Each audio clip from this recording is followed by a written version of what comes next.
three heroes confronted the beast called Ordrak.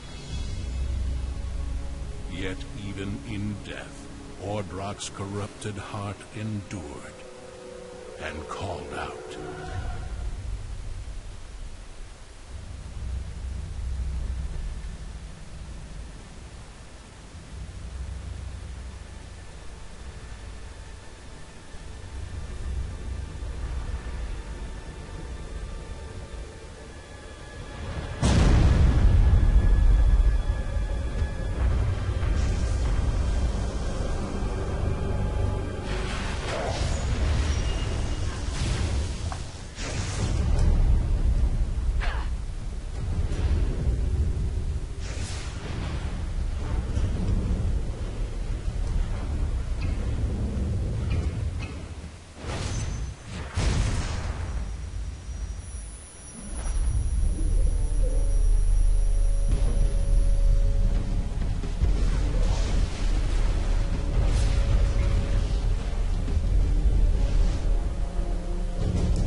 Heroes may fall, hope may fade, but new heroes will rise.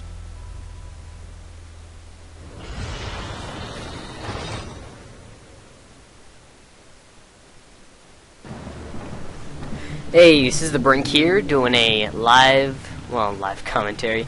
Starting a playthrough on the game Torchlight 2, and we're getting a little bit of weird frame rate issues. Okay, well, hopefully those stay away.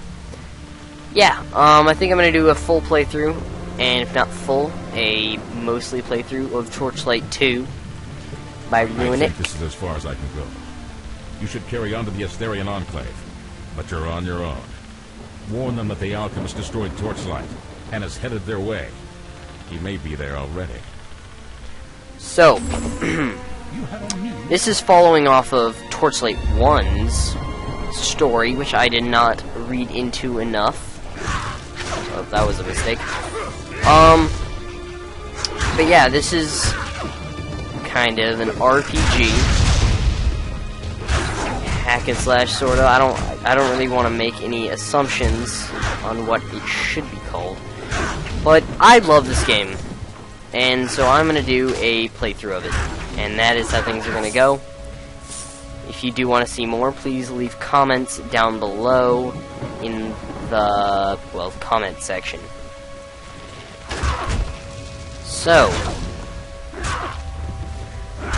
we are just going to be trucking along, killing enemies, doing stuff. I have played through this before. I've played through, this beginning segment like 9 times now, just trying out different setups, different classes, leveling up, and yeah, and I really, really enjoy this game. It feels different every time, and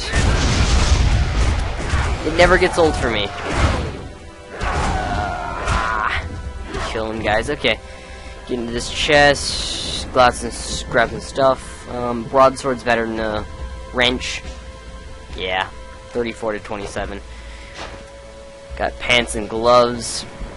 Alright, so, without further ado, I will introduce to you the skill tree, which, when you level up, you get 1 skill point. 1 skill point can get you any one of these techs. Technologies is one term you could use, but they're really abilities. Flamehammer is the very basic one that you start off with. You got Seismic Slam, Ember Hammer. They all do different things. This is the Blitz tree, which it means you're going to be more of a two-handed, I smash it up myself guy.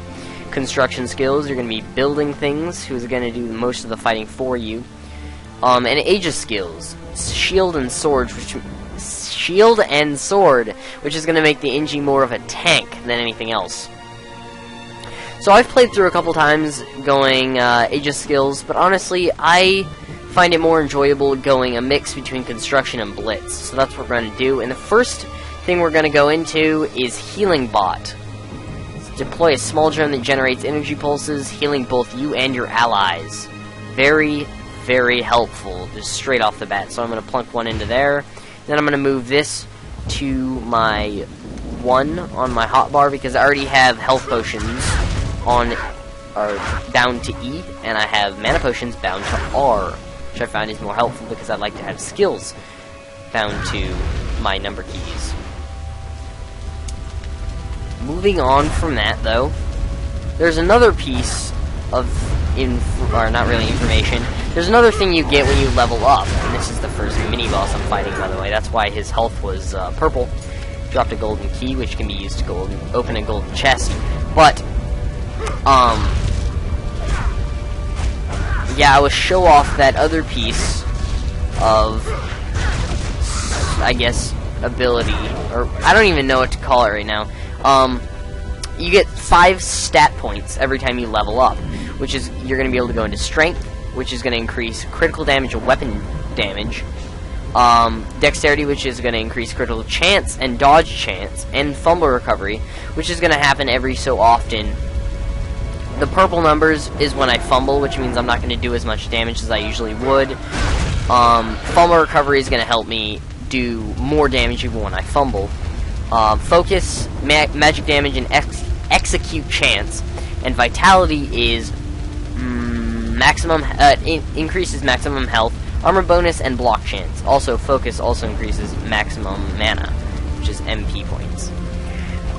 For engineer, you're mostly going to be going into vitality because you're going to be a tank, and strength because you need to do a lot of damage as tank. And let's not get killed by that. Oh, I guess. So that's poison right there. And that sometimes happens when you open a chest. But I'm getting sidetracked. Damage is very important for an Inji, especially the kind of Inji I'm going. Gonna be right in there in the action, doing all the work myself. Yeah, I'm gonna want a lot of damage to be done. And for the most part, Inji is one of the most damaging classes, other than the Berserker. So, I think, like I've mentioned before, there are different classes in this game. There are 4 different classes to be exact. There is a Berserker, who does lots of damage per second, but isn't really a tank. He is melee, though. He's melee weapons, claws and such. The next one is the Ember Mage, who is a mage. And level 3. And a mage can either be range or melee, but I find it more effective to be range because unless you're going into vitality a lot, there's no point in going into range, or into mage, or melee, as mage. So I find it more helpful to go into range with wands. And I'm gonna go back there to get the quest. Holy crap, there's a lot of guys. I'll grab this quest, and see, every time you do a quest, you get an item. I'm gonna grab Superior Broadsword because it is better than what I have on right now, and honestly, I have a lot of upgrades.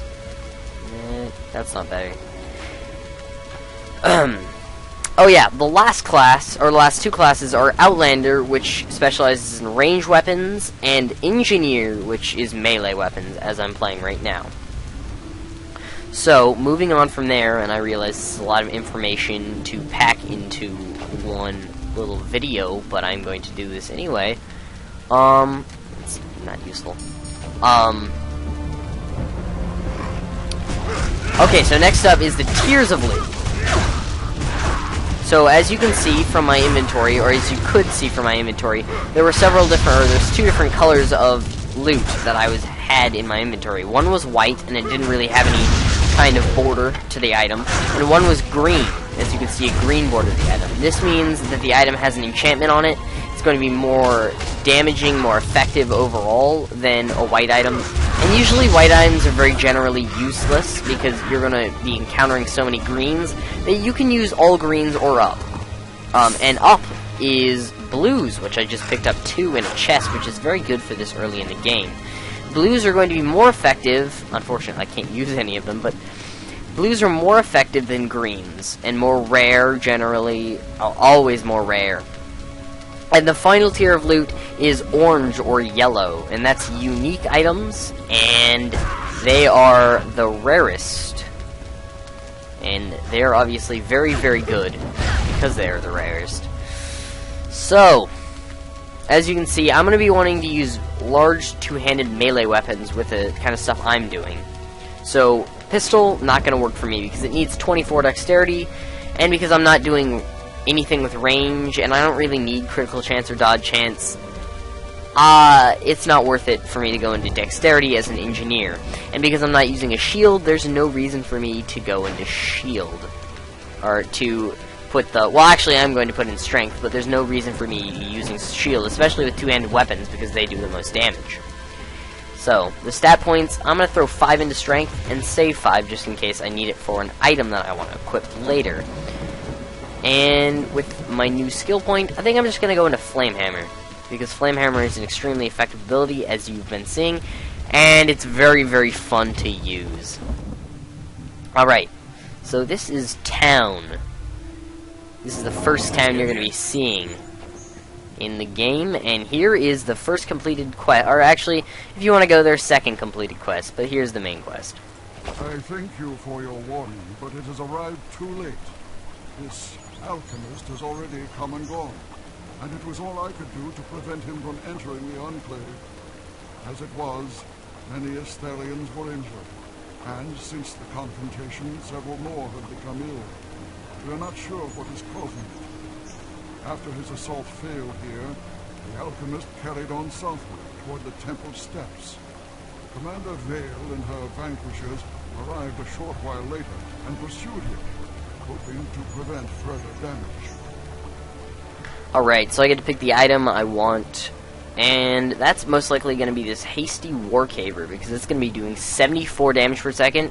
It's also a two-handed weapon, and it has plus 4% attack speed and conveys 90% interrupt chance, because it is a green item and is it is enchanted.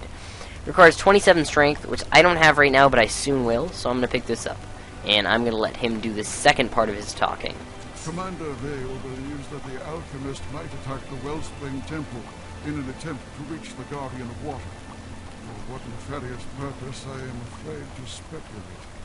There has been no word from either Vale or the Guardian. Scout the Wellspring Temple and determine if the Guardian of Water is in any danger.